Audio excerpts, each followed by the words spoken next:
नमो विष्णुपदाय कृष्णपृष्ठाय भूतले श्रीमते भक्तिवेदांत स्वामिनिति नामिने नमस्ते सरस्वती देवे गौरवाणी प्रचारिणे निर्विशेष शून्यवादी पाश्चात्य देशतारिणे जय श्री कृष्ण चैतन्य प्रभु नित्यानंद श्री अद्वैत गदाधर शिवासादि श्री गौर भक्त वृंदा हरे कृष्ण कृष्ण कृष्ण हरे हरे हरे राम राम राम हरे हरे। तो श्रीमद् भगवद गीता पुरुषोत्तम योग 15वां अध्याय का दूसरा नंबर श्लोक हम आज चर्चा कर लेते हैं।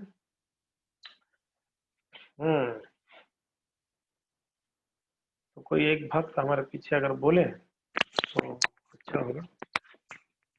कौन बोलेंगे जी? आप बोलेंगे? चलिए आप भी बोलिए। ओके। अधः चौर्धं प्रसुता तस्य सखा अधश्चोदर्वं पसृतास्तस्य शाखा अधश्चौर्धं प्रसुतास्य सखा अधश्चोदर्वं पसृतास्तस्य शाखा गुणा प्रवृद्धा विषय प्रबाला गुणा प्रवृद्धा विषय प्रवाला गुणा प्रवृद्धा विषय प्रबाला गुणा प्रवृद्धा विषय प्रवाला अधश्च मूलाय अनुसन्ततानि अधश्च मूल्यान्यनुसन्ततानि कर्मानुबन्धीनि मनुष्यलोके कर्मानुबन्धीनि मनुष्यलोके अधशोर्धा प्रसुतास्य शाखा अधश्चोदरं प्रसिद्धास्तस्य शाखा गुणा प्रवृद्धा विषय प्रबाला गुणा प्रवृत्ता विषय प्रवाला अधस्य मूलान्तनुशीलन्तां तानि अधश्च मूलान्यनुसन्ततानि कर्मानुबन्धीनि मनुष्यलोके कर्मानुबन्धीनि मनुष्यलोके। तो यहाँ पर वो जो वृक्ष के बारे में भगवान वर्णन कर रहे थे। जो अस्वस्थ वृक्ष है, उस वृक्ष का कुछ और भी विषय चीजों को यहाँ पर भगवान वर्णन करते हैं। अधश्च ऊर्ध्वम प्रसुताक्ष, ये शाखा, उसकी शाखा है अध और ऊर्ध, ऊपर की और नीचे की ओर फैला हुआ है। गुण प्रवृद्धा विषय प्रवाला, और 3 गुणों के द्वारा ये पोषित हो रही है। ये पेड़ पोषित कैसे हो रहा है? 3 गुणों के द्वारा, सत्व रज तम के द्वारा पोषित हो रही है। गुण प्रबुद्धा विषय प्रबाला और अधश्च मूलांत अनुशीलतानि कर्मानुबंधिनी मनुष्य लोके। इसकी टहनियां इंद्रियों की विषय है कहते हैं यहाँ पर। इसकी जो इंद्रियां है, इसको जो टहनियां है वो इंद्रियों की विषय है, और इस वृक्ष की जड़ नीचे की ओर भी जाती है और मानव समाज के लिए सकाम कर्मों से बंधी हुई है। कर्मानुबंधिनी मनुष्य लोग, मनुष्य लोगों के लिए ये कर्मानुबंधिनी है, सकाम कर्म से बंधा हुआ है, निष्काम नहीं है। तो ये थोड़ा और कुछ इस वृक्ष के बारे में वर्णन है। तो ये जो हमने कल चर्चा किए थे, ये जो आध्यात्मिक जगत का परछाया है, इस भौतिक जगत, और ये भौतिक जगत का जो स्थिति है यहाँ पर एक वृक्ष के समान कहा गया है। और उस वृक्ष का सारे शाखाएं क्या है, नीचे और ऊपर की तरफ फैल रही है और तीनों गुणों से पोषित हो रही है।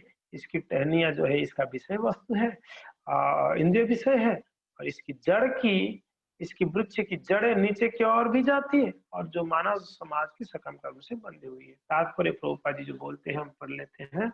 अस्वस्थ वृक्ष की यहाँ और भी व्याख्या की गई है। इसकी शाखाएं चतुर्दिक फैली हुई है। निचले भाग में जीवों की विभिन्न योनियां हैं, यथा मनुष्य, पशु, घोड़े, गाय, कुत्ते, बिल्लियां आदि। ये सभी वृक्ष की शाखाओं के निचले भाग में स्थित है, लेकिन ऊपरी भाग में जीवों की उच्च योनियां हैं तथा क्या क्या है, देव, गंधर्व तथा अन्य बहुत सी उच्चतर योनियां हैं।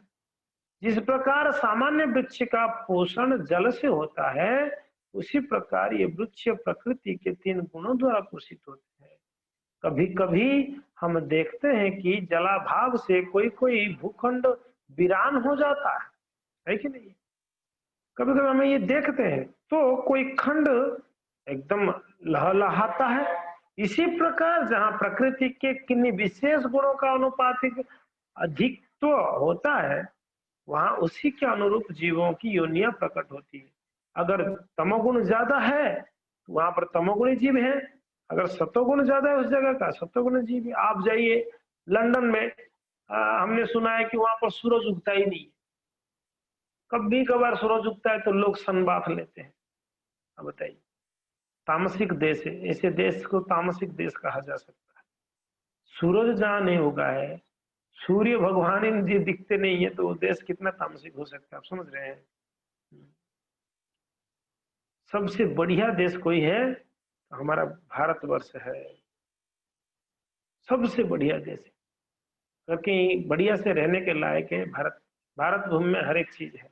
पवित्र नदियां बह रही है, पवित्र तीर्थ स्थल है, भगवान की प्राचीन प्राचीन मंदिरें हैं, भगवान की जो है धाम है, वैष्णव है, साधु है, प्रामाणिक गुरु है, सब यहाँ पर प्राप्त होता है।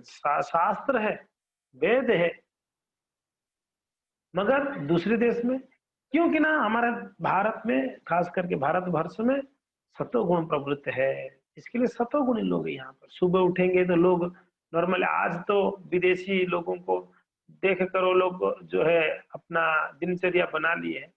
मगर देखा जाए तो भारत में आज भी गांव गांव में जाएंगे, सुबह उठेंगे तो स्नान करके पहले वो मंदिर में जाएंगे, श्री महादेव जी को जल चढ़ाएंगे, फिर आएंगे, फिर कुछ पाठ कर लेंगे।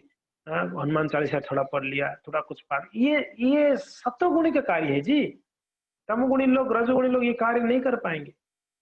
सुबह उठेंगे, कई गांव में हमने देखा है, गांव में सभी लोग ज्यादातर है ऐसे करते हैं। तो यहाँ पर भी इस बात को कहा गया कि जहां पर जो गुण ज्यादा प्रवृत्त है वही वैसे ही गुण वाले लोग मिलेंगे, है कि नहीं? ऐसे ही लोग गुण वाले लोग मिलेंगे। तो यस, तो वहां उसी के अनुरूप जीवों की योनियां प्रकट होती है। जहां बहुत अगर घनतम तामसिक है तो वहां पर आप नीचे के लोक में जाएंगे, हाँ, अताल पताल तरातल रसातल, हाँ, ये सब लोगों में आप जाओगे, सब तामसिक लोग है, अंधकार है, वहां सूरज नहीं है। वहां जीव भी कौन है? वहां पर कहीं सर्प योनि है, सर्प योनि है कहीं पर, और कहीं तो राक्षस योनि है, कहीं पर भूत पिचासों की योनि है। ये सब तामसिक लोग हैं। हाँ, तो वृक्ष की टहनियां इंद्रिय विषय है। विभिन्न गुणों के विकास से हम विभिन्न प्रकार की इंद्रियों का विकास करते हैं, और इन इंद्रियों के द्वारा हम विभिन्न इंद्रिय विषयों का भोग करते हैं जी। शाखाओं के सिरे इंद्रियां हैं, यथा कान, नाक, आंख आदि, जो विभिन्न इंद्रिय विषयों को भोग में आसक्त है। टहनिया शब्द, रूप, स्पर्श आदि इंद्रिय विषय सहायक जड़े राग तथा द्वेष है, जो विभिन्न प्रकार के कष्ट तथा इंद्रिय भोग के विभिन्न रूप है। धर्म धर्म की प्रवृत्तियां इन्हीं गौण जड़ों से उत्पन्न हुई मानी जाती है, जो चारों दिशाओं में फैली है। वास्तविक जड़ तो ब्रह्मलोक में है, किंतु अन्य जड़े मर्त्यलोक में है। जब मनुष्य उच्च लोकों में पुण्य कर्मों का फल भोग सकता है, तो वो इस धरा पर उतरता है और उन्नति के लिए सकाम कर्म का नवीनीकरण करता है। ये मनुष्य लोक को कर्म क्षेत्र माना जाता है। ये जो हम जहाँ पर है इसको मनुष्य लोक कहते हैं। है कि नहीं है? जहाँ नर लोग रहते हैं, नरलोक, मनुष्य लोक, इस लोक में कर्म क्षेत्र है। यहाँ पर व्यक्ति अपना कर्म को किस प्रकार से कर्म करता है, इस श्लोक में भी भगवान इस बात को कहते हैं, ये कर्म तो किस प्रकार से कर्म करता है उसी हिसाब से उसको शरीर प्राप्त होगी। अगर किसी को आध्यात्मिक उन्नति करनी है, यहाँ पर कर्म उसको निष्काम करनी पड़ेगी और भगवान से जुड़ा हुआ कर्म करनी पड़ेगी, है कि नहीं? जिसको अकर्म कहते हैं। कर्म, विकर्म, अकर्म, तीन बात कहा गया है। कर्म यानी जो शास्त्र के अनुसार जो कर्म है वो कर्म कहा जाता है, जो कार्य है उसको कर्म कहा जाता है। विकर्म यानी शास्त्र के विरुद्ध कार्य को विकर्म कहा जाता है। अकर्म यानी भगवान की प्रसन्नता के लिए जो कार्य की जाती है वो अकर्म कहा जाता है। तो वैष्णवों को ना कर्म करनी है ना विकर्म करनी है, दोनों वर्जित है।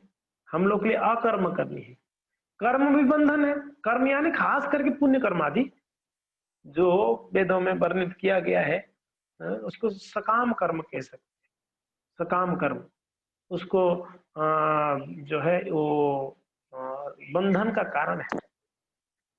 और विकर्म, विकर्म नरक ले जाएगा जीव को विकर्म करने से। विकर्म यानी पाप को विकर्म कहते हैं, पुण्य को कर्म कहते हैं, पाप को विकर्म कहते हैं, भगवत भक्ति को अकर्म कहा जाता है। तो यहाँ पर हम जिस प्रकार से कर्म करेंगे हमारा गंतव्य, हमारा गति उस प्रकार से होगा। तो इसके लिए हमको इस बात को समझ कर कार्य करने, हमको कर क्या रहे हैं हम लोग, सकाम या निष्काम क्या कर रहे हैं। तो ये वृक्ष के बड़ा सुंदर वर्णन है। इसकी टहनियां फैले हुए हैं चारों तरफ और इंद्रियों की विषय, इसका सिर भी प्रभुपाद जी ने यहाँ पर तात्पर्य में वर्णन किए हैं। इसको आप लोग और बढ़िया से पढ़ सकते हैं इस श्लोक को। तो आगे भगवान क्या कहते हैं हम कल चर्चा करेंगे। हरे कृष्ण।